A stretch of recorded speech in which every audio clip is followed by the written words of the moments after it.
WhatsApp viewers, তোমরা সকলে কেমন আছো? আশা করি সবাই ভালো আছো, আর আমিও বেশ ভালোই আছি। তোমরা সকলেই আগেই পর্বে অবশ্যই দেখেছিলে আমার আসাম আসার প্রধান কারণ। আর আজকে যেহেতু মাসিতো বোনের বিয়ে, আর সেই জন্য সকাল সকাল মাছুয়া মাছ কেটে দিয়ে চলে যায়।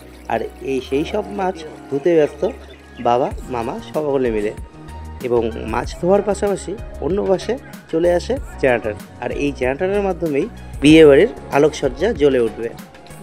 চারপাশে সবাই এতটাই ব্যস্ত যেটা বলার বাইরে।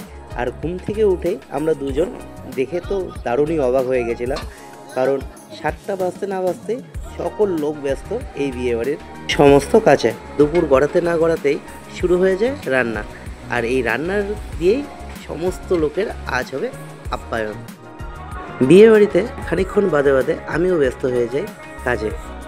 বিয়ের মণ্ডপের চারপাশটা ঠিকঠাক পরিষ্কার এবং সাজিয়ে রাখার জন্য ভাগনাকে বলার সাথে সাথে, ভাগ্নে তো এত ভারী ভারী জিনিস কীভাবে যে নিয়ে আসলো, সেই সব জিনিসকে এক সাইডে রেখে সমস্ত কিছু সাজাতে ব্যস্ত হয়ে গেছিলাম আমরা। অন্য পাশে তার পাশেই চলছিল বাড়ির লোকেদের অফুরন্ত দুর্দান্ত গানের তালে তালে নাচ। বাড়ির ভিতরে ঢুকতেই দেখি কয়েকজন মিলে বানাচ্ছিল পান, আর এই পান দিয়েই রাত্রিবেলা আমন্ত্রিত লোকেদের আপ্যায়ন করা হবে। কারণ খাওয়া দাওয়ার পরে পান না খেলে ভাল লাগে না। যেহেতু আমরা রাজবংশী, তাই খাবার পরে পান সেটা অবশ্যই। অন্য পাশে মেসো বসেছিল পুজোর ঘরে, আর এই পুজোর ঘরেই হচ্ছিল শ্রাদ্ধ অনুষ্ঠান। শ্রাদ্ধ অনুষ্ঠানের কিছুক্ষণ পরে বোনকে নিয়ে যাওয়া হয় স্নান করতে। সবাই জল নিয়ে আসার পরে তুমুল হইহট্টগোল নাচের মাধ্যমে শুরু হয় বোনের স্নান করার। আর অন্য পাশে দেখতে পারি চলে আসলো মামি। মামি বলতে বড় মামা, দিদি, সবাই যারা গতকাল আসতে পারেনি।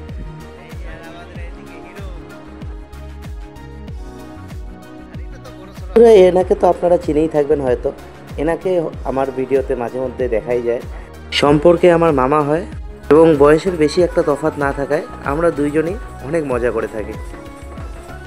আর এভাবেই দেখতে দেখতে দুপুর গড়িয়ে গেল, এবং সর্বশেষে চলে আসলো রাতের প্রহর। এই রাতের প্রহরে সব অতিথিদেরকে খাওয়ানো হয় কফি, এবং এই কফি দিয়ে সব অতিথিদের স্বাগতম জানানো হয়।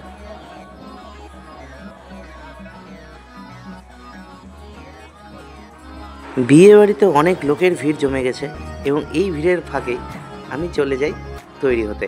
এবং তৈরি হওয়ার পর এটা ছিল আমার বিয়েবাড়ির ফাইনাল লুক। কেমন লাগছে বন্ধুরা আমাকে এই বিয়েবাড়ির লুকে? অবশ্যই জানাবে কমেন্টে। কিছুক্ষণ বাদে আমি চলে যাই যেখানে খাওয়া দাওয়ার অ্যারেঞ্জ করা হয়েছিল।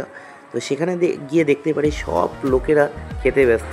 খুব সুন্দরভাবেই পরিবেশন করছিল সেখানকার মহিলারা। কিছুক্ষণ বাদে সবাই চলে যায় গেটের বাইরে। শুনছিলাম বর নাকি চলেই আসছে প্রায়। তো আমিও সেখানে চলে যেতেই দেখি বর আসেনি, কিন্তু সবাই ব্যস্ত গানের তালে নাচে। কারণ একটু পরেই আসছে বর, আর তাকে স্বাগত জানাতেই আমরা সবাই তৈরি।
বরকে বরণ করে নেওয়ার পর বোনকেও নিয়ে আসা হয় সেই বিয়ের মণ্ডপে, আর সেখানেই চলে তাদের বিয়ের অনুষ্ঠান।